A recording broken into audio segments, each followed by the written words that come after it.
Olá, minha gente, boa noite, muito obrigado pela companhia. Nós estamos começando mais um programa de Direção Espiritual. Depois de um longo tempo, não é verdade? Quero pedir desculpas pelas minhas ausências.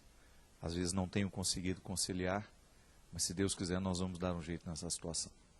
Muito obrigado pelo carinho, vocês que nos acompanham. Quero agradecer do fundo do meu coração as pessoas que estiveram comigo lá no Teatro Abril, no dia 14, para a nossa gravação do DVD No Meu Interior Tem Deus, mas quero agradecer também todos aqueles que acompanharam com a sua oração, com a boa intenção, não é verdade? Quando estavam ligados, conectados, em comunhão com a gente nesse dia que foi tão importante para mim, o registro de um momento da minha história, que na verdade é o resgate de todas as minhas raízes, que eu tenho feito questão de trazer cada vez mais, fazer memória a essas minhas saudades, ao ser humano que eu sou hoje, que não é por acaso, que tem uma história. E viver para mim a celebração dessa história lá no Teatro Abril, no dia 14, foi um motivo de muita alegria. Quero agradecer a todos os que estiveram comigo e os que estiveram em comunhão. Como hoje nós não temos o Christian aqui, nós estamos sem música, eu gostaria de começar o programa com um texto que achei muito pertinente, muito interessante, que eu recebi através de um e-mail. Durante um seminário de casais, perguntaram a uma das esposas: seu marido lhe faz feliz? Ele lhe faz feliz de verdade? E neste momento, o marido levantou o pescoço, demonstrando total segurança da resposta que a esposa iria dar. Ele sabia que a sua esposa diria que sim, pois ela jamais havia reclamado de algo durante o casamento. Todavia, sua esposa respondeu à pergunta com um sonoro não, daqueles bem redondos e bem resolvidos. Não, meu marido não me faz feliz. E neste momento o marido já procurava uma saída de emergência mais próxima, né? Meu marido nunca me fez feliz e não me faz feliz. Eu sou feliz. E continuou. O fato de ser feliz ou não depende dele, e sim de mim. Eu sou a única pessoa da qual depende a minha felicidade. Eu determino feliz em cada situação e em cada momento da minha vida. Pois se a minha felicidade dependesse de alguma pessoa, coisa ou circunstância sobre a face da terra, eu estaria com sérios problemas. Tudo o que existe nesta vida muda constantemente. O ser humano, as riquezas, o meu corpo, o clima, o meu chefe, os prazeres, os amigos, minha saúde física e também mental. E assim, eu poderia citar uma lista interminável. Eu decido ser feliz. Há pessoas que dizem, hoje não posso ser feliz porque estou doente, porque não tenho dinheiro, porque faz muito calor, porque alguém me insultou, porque alguém deixou de me amar, porque eu não soube me dar valor, porque meu marido não é como eu esperava, porque meus filhos não me fazem felizes, porque meus amigos não me fazem felizes, porque meu emprego é medíocre e por aí vai. Uma série de desculpas. Amo a vida que tenho, mas não porque minha vida é mais fácil do que a dos outros. É porque eu decidi ser feliz como pessoa e me responsabilizo por minha felicidade. Quando eu tiro essa obrigação do meu marido e de qualquer outra pessoa de me fazer feliz, deixo-os livres do peso de me carregar nos ombros. A vida de todos fica muito mais leve. E é dessa forma que consegui um casamento bem-sucedido ao longo de tantos anos. Nunca deixe nas mãos de outros uma responsabilidade tão grande quanto a de assumir e promover a sua própria felicidade. Seja feliz, mesmo que faça calor, mesmo que esteja doente, mesmo que não tenha dinheiro, mesmo que alguém tenha lhe machucado, mesmo que alguém não lhe ame ou não lhe dê o valor que você merece. Peça a Deus que lhe dê serenidade para aceitar as coisas que você pode mudar, coragem para modificar aquelas que podem ser mudadas e sabedoria para conseguir reconhecer a diferença que existe entre uma e outra. Bonito, não é? Gosto desse texto porque, na verdade, eu já conhecia e recebi agora, me recordei não me recordava mais deste texto. Eu acho interessante porque, primeiro que ele pode parecer ingênuo, né? Ah, como é que eu vou ser feliz sozinho, não fazendo depender dos outros? Não, a gente sabe que a nossa felicidade passa pelos outros. É claro que quando eu vejo um irmão que não está bem, é natural que eu fique mais triste, mais desanimado. É natural que os fatos me atinjam, é natural que um acontecimento trágico que ocorre perto de mim tenha repercussões dentro do meu coração, que modifique o meu jeito de ser, né? Não tem como. Eu sou o tempo todo um território que é visitado por situações que não são minhas. Aliás, às vezes eu fico pensando que boa parte das situações que nos infelicitam não são nossas, não são problemas nossos, mas são problemas de pessoas diretamente ligadas a nós. Mas aí existe uma pequena diferença que a gente precisa salientar. Nesse caso, essa mulher descobriu que ela não deveria julgar o peso dessa responsabilidade de ser feliz em cima dos outros. E essa é uma atitude muito sábia, muito madura, não é? Quando a gente decide que nós administraremos este processo de felicidade a que todos nós somos chamados. É preciso a gente fazer uma distinção. O conceito de felicidade é muito mais amplo do que este conceito vazio que muitas vezes nós escutamos por aí. Às vezes, quando a gente escuta a palavra felicidade, a gente corre o risco de pensar que ela nasce facilmente, que a felicidade é uma ausência de problemas, né? Que ser feliz é você estar conformizado, né? Ou de acordo com a realização dos sonhos, que ser feliz é você ter um ambiente harmonioso ao seu redor. E não. A gente sabe que a felicidade, ela é possível, mesmo quando as coisas não estão de acordo com a nossa vontade. Mas para isso a gente precisa desenvolver, dentro do nosso coração, uma imunidade, né? Uma proteção, um sistema de proteção que impeça os ataques a este processo de felicidade, que eu prefiro chamar de realização humana. O ser humano feliz é aquele ser humano realizado, isto é, pegou tudo aquilo que ele tinha como possibilidades, também defeitos, ninguém tem só possibilidades, e conseguiu trabalhar bem a partir da matéria-prima que tem, que recebeu.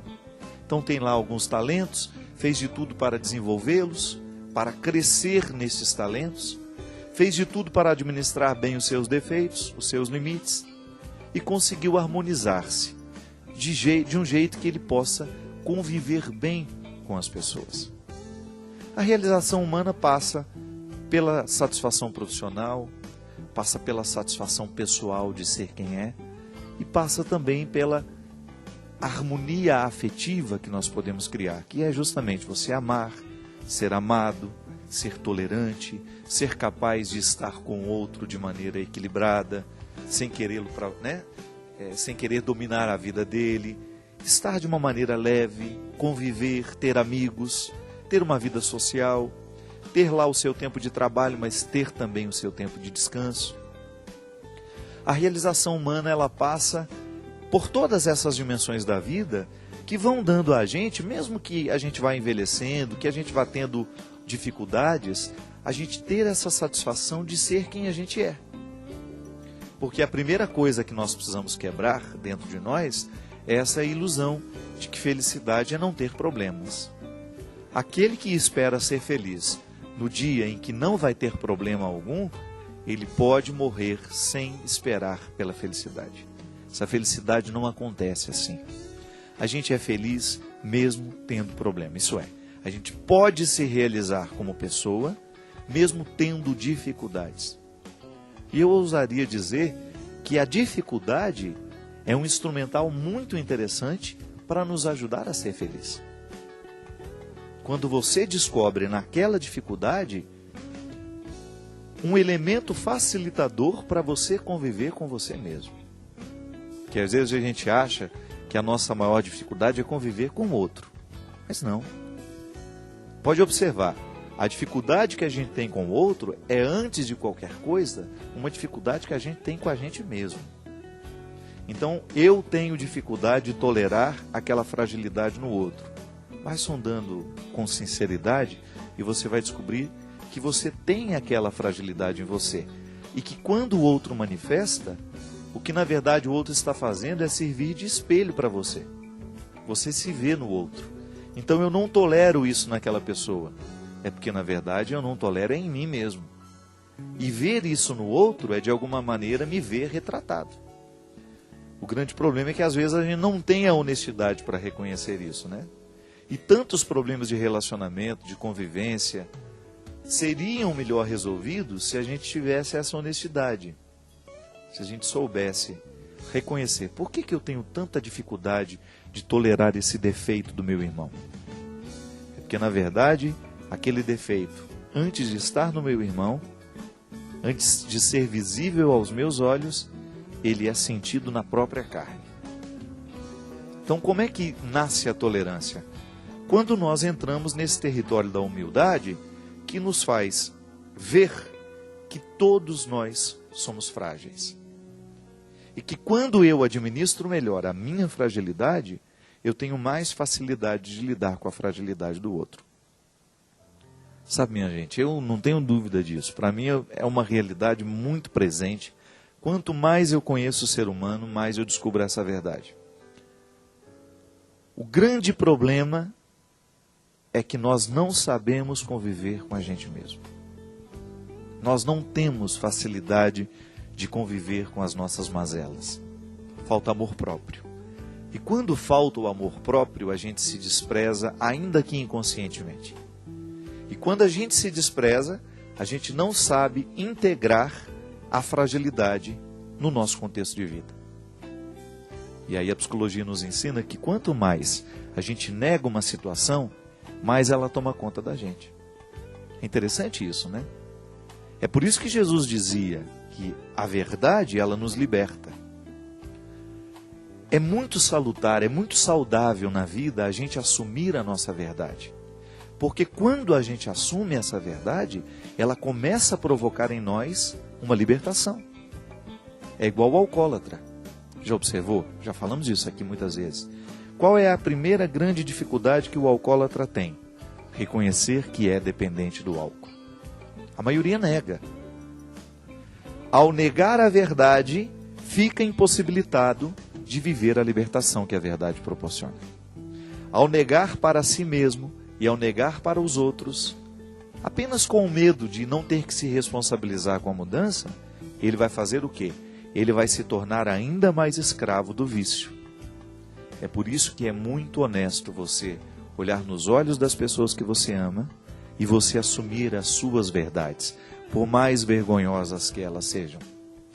E é por isso que a gente precisa ter pessoas que nos amem, porque só quem nos ama de verdade é capaz de escutar as nossas verdades mais cruas e vergonhosas. É por isso que o primeiro passo que a religião propõe a todo ser humano é: mergulhe no amor de Deus. Porque só é possível olhar para os defeitos quando nós estamos certos de que o outro nos ama.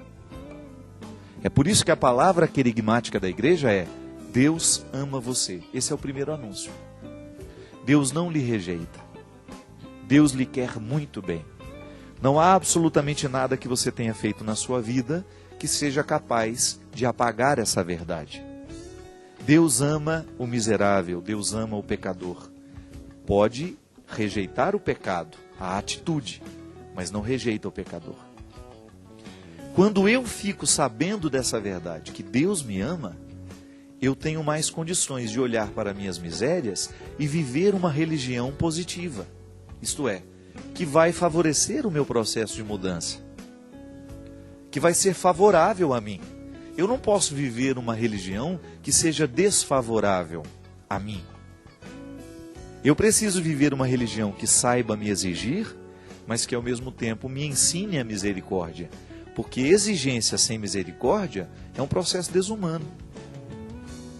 Se eu vou exigir do outro que ele seja melhor, Eu preciso oferecer-lhe a minha misericórdia para que no momento em que ele não conseguir o melhor resultado, ele tenha condições de continuar convivendo com ele de maneira harmoniosa.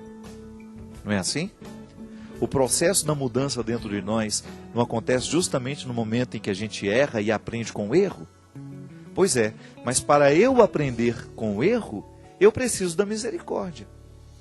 Se o outro não perdoa o meu erro, se eu não perdoo o erro que eu cometi, eu não terei condições de superar, de avançar, de me recuperar. Aí eu serei vitimado pelo erro. Você já deve ter encontrado muitas pessoas pela vida que não foram capazes de se recuperarem dos erros cometidos. Comete um erro no passado e está sendo vítima dele até o dia de hoje. Por quê? É porque faltou perdoar-se. Se a gente não se reconcilia com a história vivida, nós teremos muito pouca oportunidade de viver a realização humana.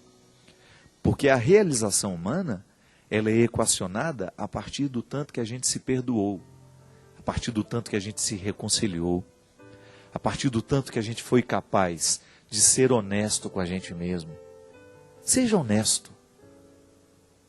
Não tenha medo da sua verdade. A mentira só nos leva para o poço. Tem gente ciumenta que não reconhece que é. Aí fica criando situações diabólicas. Eu estou vendo muitas de perto. A pessoa é egoísta, mas não assume que é. Fica camuflando o egoísmo que tem a partir de uma pseudo-humildade, de uma pseudo, você sabe o que é, né? Falso. Então, fica fingindo que é humilde, mas lá dentro, lá no fundo, é um poço de egoísmo, de vaidade. Então, precisa ter muito cuidado. Eu canso de falar isso para mim é uma realidade muito concreta. Cuidado com a vaidade espiritual. Aquela que lhe faz pensar ser melhor que os outros. Cuidado com a vaidade espiritual, porque ela gera o inferno. Cuidado com o ciúme. O ciúme pode fazer você perder as pessoas que você ama. Por quê? Porque o ciúme lhe prejudica, ele tolhe a sua capacidade de ser feliz. Cuidado com seu orgulho.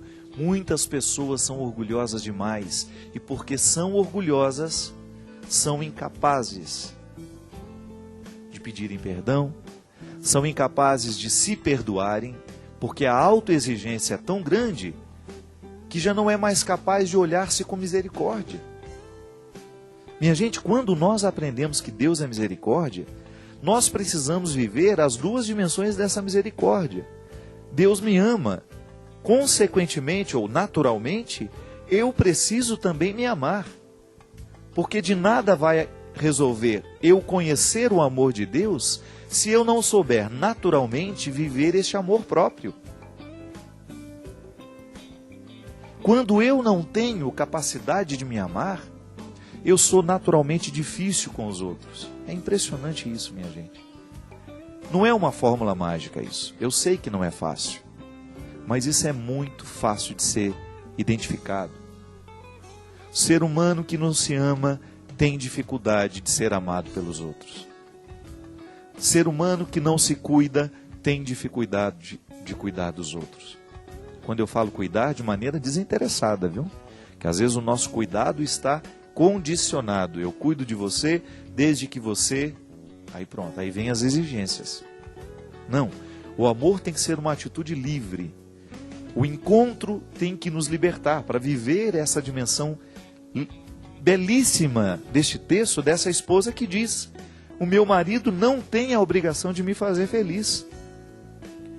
É, antes de qualquer coisa, uma decisão pessoal. Eu decido ser feliz e, naturalmente, porque estou decidida a ser feliz, o outro terá a facilidade de me ajudar a ser feliz. Mas ninguém tem que carregar o outro nos ombros. Claro, vai chegar um momento da sua vida em que você está tão fragilizado que você precisa do outro. Quase que ele carregue você, mas é temporário. Porque senão você vai ser um peso para o outro. O que é a carência afetiva? A carência afetiva é aquele estado emocional que impede a pessoa de reconhecer que o amor que o outro está dando já é o suficiente para ela. O carente, afetivamente falando, ele é um poço sem fundo. Todo o amor que ele recebe, ele nunca está satisfeito com ele. Por quê? Porque, na verdade, ele não tem a reserva de amor próprio. Se a gente pudesse fazer isso, né, como se fosse um desenho, seria o seguinte: o poço está cheio, tem água até pela metade. É o amor próprio.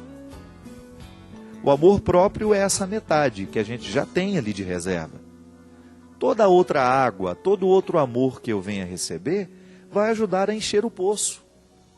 Agora, se eu sou um poço vazio, se eu não tenho amor próprio, haja água que o outro vai me conceder para encher o poço. E não é justo com o outro. Eu preciso ter este amor próprio. Como? Padre, eu não tenho amor próprio. Então eu cheguei à conclusão de que eu tenho muita dificuldade de me amar.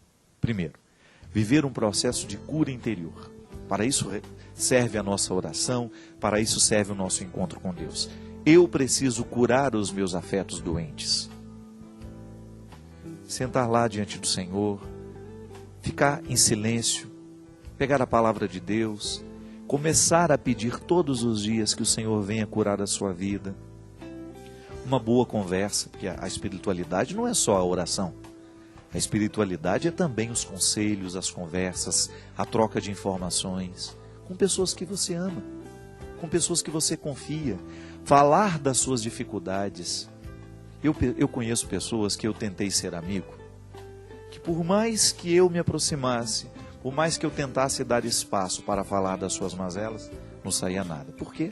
Porque o outro tem medo de se mostrar. Porque o outro tem medo de mostrar a sua verdade. Aí a gente vai conhecendo por fora. E isso quebra a confiança. Quando o outro te fala, você confia. Quando você fica sabendo por outras pessoas as situações que desagradam, fica muito mais difícil do relacionamento continuar. Então, assumir a sua verdade pessoal com as pessoas que você ama vai lhe ajudar a estabelecer vínculos duradouros. Oração nos ajuda a curar esses afetos. O amor e a fraternidade das pessoas que estão do nosso lado. Uma boa terapia, por que não? Nós que somos cristãos, buscar um terapeuta cristão que tenha condições de entender todas essas dimensões que eu estou falando aqui, porque isso é psicologia aplicada. Curar os sentimentos, curar os ressentimentos, que é aquilo que a gente sente de novo, né? Sempre. Estancar o poder da autodestruição e modificar isso por amor próprio. Cuidar de você, não é? Tantas pessoas se descobrem no momento em que voltam a se cuidar, se redescobrem. Eu estou precisando cuidar da minha saúde. Vai lá, isso é amor próprio. Estou precisando emagrecer, estou muito feio, estou muito descuidado, vou dar um jeito nesse cabelo, vou dar um jeito... Enfim, são dimensões práticas da vida que podem repercutir na sua vida espiritual. Eu volto a dizer isso, não me canso. A saúde espiritual, ela é integral, inclui o corpo, viu? Uma boa caminhada no final da tarde, eu tive a oportunidade de passar uns dias em Belo Horizonte agora, e eu lembrei, porque eu comecei a fazer atividade física com disciplina em 2001, no ano que eu fiquei padre. E comecei no susto, adoeci, não sabia o que tinha, e o médico falou: padre, o senhor está estressado. Eu fazia mestrado na época, tinha acabado de terminar a faculdade, tinha acabado de ficar padre, e viajando igual um louco para lá e para cá, porque hoje eu tenho muita viagem, eu trabalho muito, não tenho preguiça de trabalhar. Só que eu tenho disciplina alimentar, tenho disciplina de sono, tenho disciplina do descanso, eu preciso ter isso. Claro, meu trabalho é mais do que eu deveria trabalhar, eu acho que é. Estou tentando encaixar isso aí para melhorar a minha vida. Mas eu não me descuido da minha atividade física, eu não deixo de me favorecer para que eu tenha condições de trabalhar sem me desgastar tanto. Claro, aí tem o meu problema. Tem uma rinite que desencadeia sinusite. Tudo isso são fragilidades minhas, que eu tenho que lidar com elas. Mas em 2001 eu comecei as minhas atividades físicas, sabe onde? Na Lagoa da Pampulha, em Belo Horizonte. Então toda vez que eu passo em Belo Horizonte, que eu olho para aquela lagoa, eu fico pensando, menininha, você mudou minha vida. Aquela água, aquela lagoa, o prazer, no início era dificuldade, foi virando prazer com o tempo, de fazer a minha caminhada ali na Lagoa da Pampulha, todo santo dia, eu e o meu amigo Marcelo Batalhoto, que é padre também. Marcelo lembra disso. Mora lá no Rio de Janeiro, um grande amigo, um grande irmão. Nós, fazendo aquela atividade física todos os dias, e o Demétrios também, o padre Demétrios também andava com a gente. Nós fazíamos a nossa caminhada todos os dias à tarde, e ali eu comecei a entrar dentro de um contexto de mudança que repercutiu diretamente em toda a minha vida espiritual. Gente, os místicos já diziam isso. A saúde que eu tenho com o corpo, a disciplina que eu tenho com o corpo, na alimentação, na atividade física, repercute diretamente na minha disciplina espiritual. Aí então, passando por Belo Horizonte, fiz a caminhada de novo lá na Lagoa, né? No dia que eu estava lá, fiquei lembrando do quanto que foi transformador para mim tomar aquela decisão. A partir de hoje, eu quero ser um homem disciplinado. Quero comer direitinho, quero comer o que vai fazer bem ao meu organismo. Claro, hoje eu não fico correndo do que é prazeroso, do doce que eu gosto, do chocolatinho de vez em quando. Mas isso tudo é exceção, não pode ser a regra. A pessoa que se ama precisa saber que o alimento é uma forma concreta de amar-se. Que quando eu faço a minha alimentação correta, eu estou demonstrando a mim mesmo que eu me amo. Que eu tenho um cuidado com esse corpo que eu tenho aqui. Eu não quero entupi-lo de gordura. Eu não quero entupi-lo de toxinas nocivas à minha vida.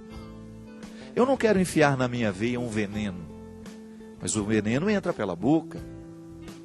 O veneno se estabelece dentro de nós quando eu não tenho uma atividade física para jogar essa toxina fora, que o meu organismo produz, que é nociva.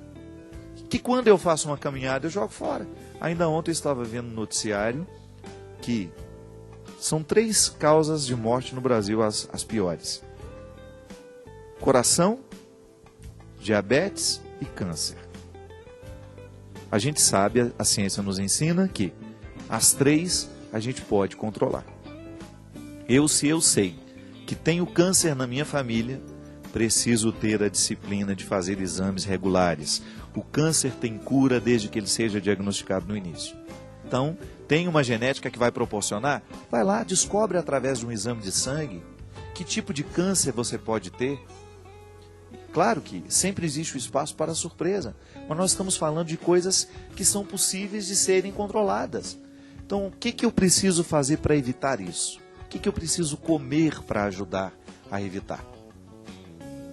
Controle do estresse, por exemplo. Isso é importantíssimo para a gente evitar o câncer, porque a gente sabe que todos os dias o nosso organismo produz células cancerígenas. Todos os dias. É uma desordem. Agora, todos os dias também o meu sistema imunológico manda embora essas células e resolve o problema. Agora, quando eu estou sob um período de estresse, de tristeza profunda, de depressão, de angústia, o meu sistema imunológico está prejudicado. Então o meu corpo vai ter mais dificuldade de expulsar, de reorganizar as células cancerígenas. A diabetes também é uma questão de disciplina. Se eu sei que eu tenho propensão a ser diabético, atividade física, controle da alimentação. Coração, a mesma coisa. Está vendo que tudo esbarra na nossa disciplina e na nossa autoestima? Portanto, minha gente, a gente sabe, a nossa experiência de Deus, ela é concreta. Para a gente ser feliz, a gente tem que estar verdadeiramente comprometido com a gente, comprometido com Deus, que repercute no comprometimento que eu tenho comigo e, naturalmente, comprometido com os outros. Você pode ligar para nós, 0 operadora 12 31 86 26 00. Nós vamos para um rápido intervalo e a gente volta já já.